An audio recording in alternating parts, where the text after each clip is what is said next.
You know what? Can't even start this truck without a monster rehab.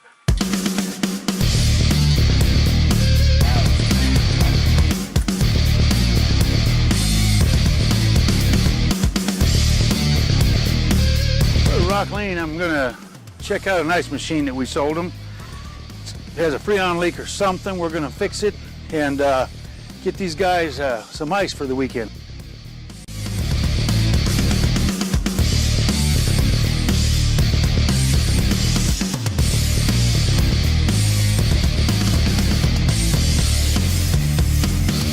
All right, we're gonna restart this machine and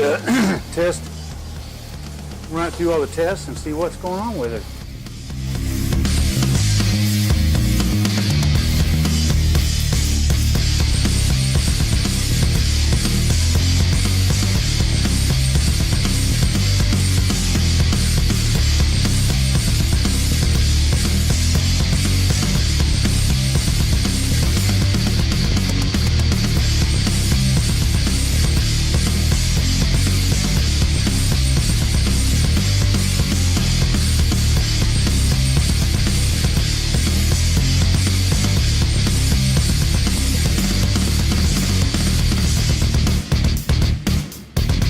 Now we've got still have a lime problem, a little bit of old lime in this system, and we're going to take this parts back